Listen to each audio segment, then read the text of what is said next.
Harmonium master साहब गीत का संकेत किए। भजन से पहले धुन तर्ज न बोले के चाहिए, लेकिन बढ़िया बात रहे तो के कह देवे के चाहे। तर्ज में भी बढ़िया बात बा। सुने वाले बाबूजी, एक नई नवेली दुल्ही और नैहरे के बड़ी दुलरैती बा। और ससुरे में जब पहुंचा तब बाबूजी तो लाइट बत्ती की व्यवस्था तनी नहीं बा, लेकिन दुल्हिया कहे। और ये हमारे हिंदुस्तान के सऊदी मिट्टी की पारंपरिक गीत है। हमारी मतारी बहन लोग के गावत थी। कैसे गावत थी भैया हो?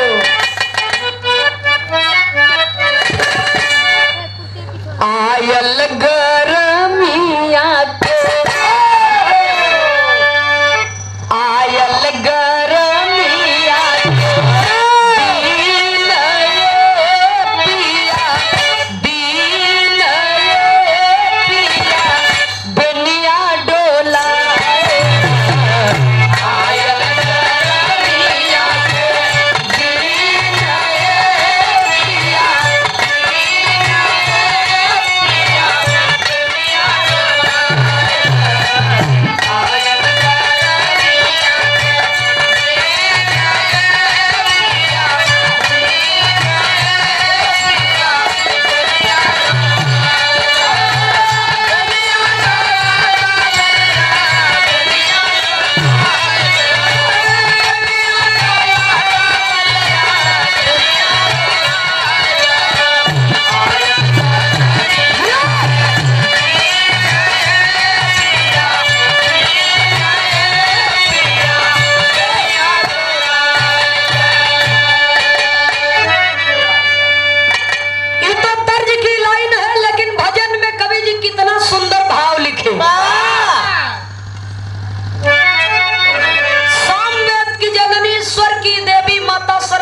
शारदा मैया के चरणों में नमन करते हुए, विनती करते हुए, प्रार्थना करते हुए कवि को लिखना पड़ा। कैसे मास्टर साहब?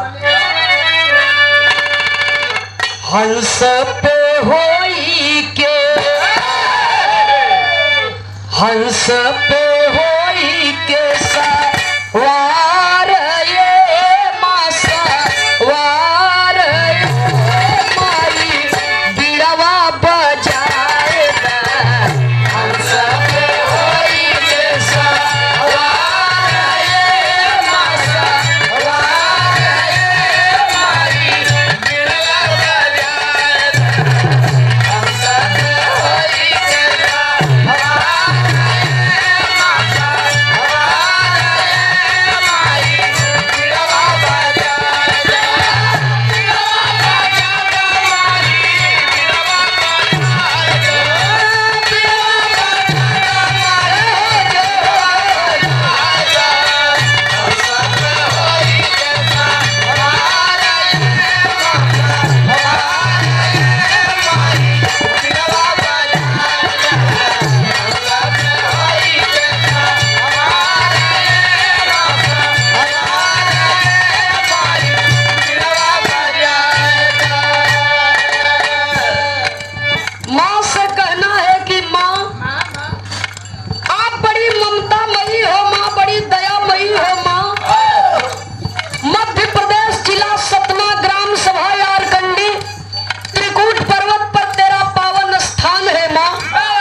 जानती है।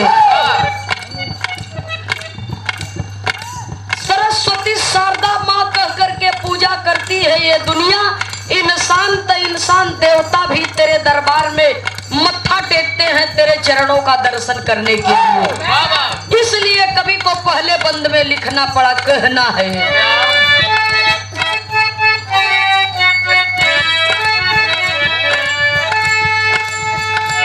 अरे ऊंचे पहाड़वा पे लिहलू बसेरा हो, ऊंचे पहाड़वा पे लिहलू बसेरा हो, ऊंचे पहाड़वा पे लिहलू बसेरा हो। गोदिया में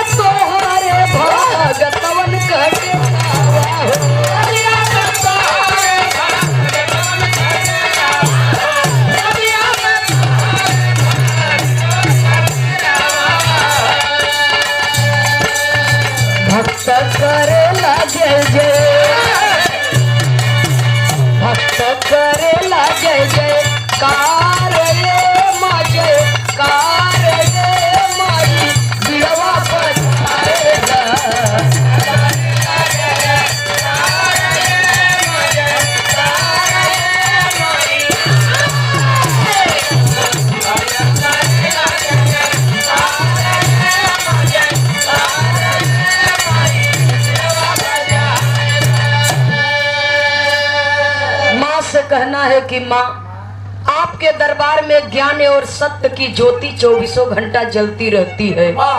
जिसे भी उस ज्योति का प्रकाश मिला उसकी जिंदगी प्रकाशमय हो गई, उसका नाम युग युगांतर तक अमर हो गया। दूसरे बंद में कवि को संकेत करना पड़ा।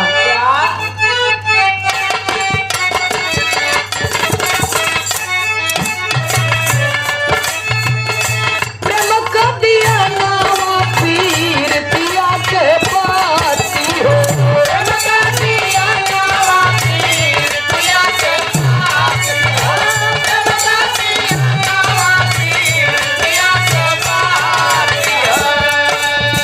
ज्ञान का दिया नावा जले दिन राती हो, ज्ञान का दिया नावा जले दिन राती हो, ज्ञान का दिया नावा जले दिन राती हो।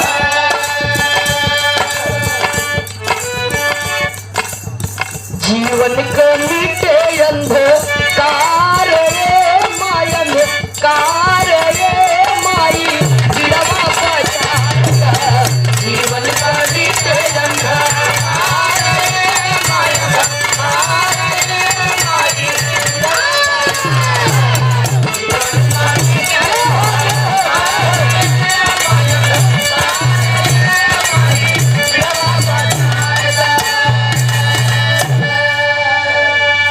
बिरहा सुने वाले बाबू भैया माता बहन लोग जिंदगी भर माई के वंदना करते रहब न ओराई। एक ही लाइन में माँ की वंदना पूरी हो जाती है। केवल श्रद्धा से माँ शब्द कहना है और पूरे तन मन से माँ की सेवा करनी है। जन्मदायिनी माँ के चरणों में नमन करते हुए, स्वरदायिनी माँ के चरणों में नमन करते हुए भजन के अंतिम लाइन में गुरु घराने के परिचय के साथ में कहना है।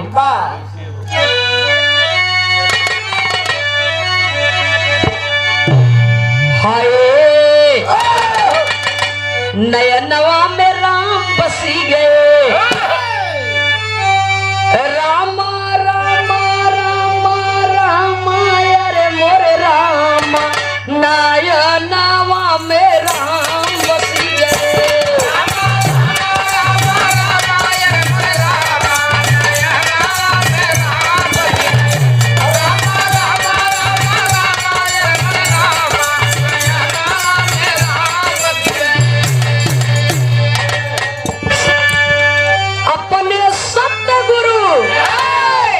अपने सत्य गुरु से जपावा नवा नयनवा में राम बसी।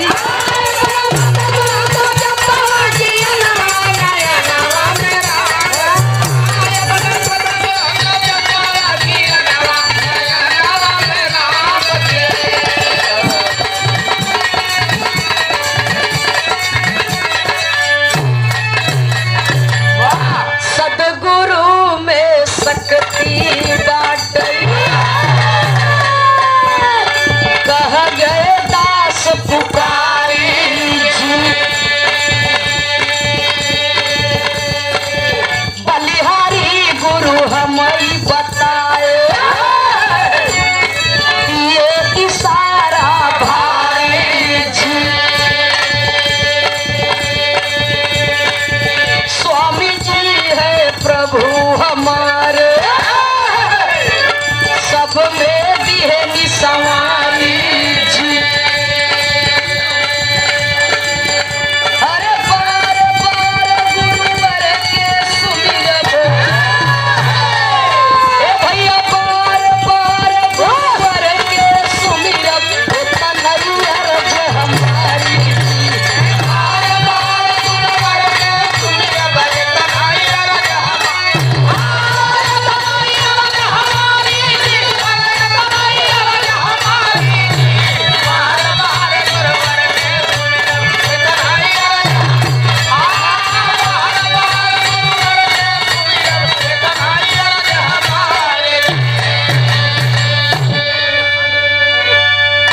सब सदगुरु की बलिहारी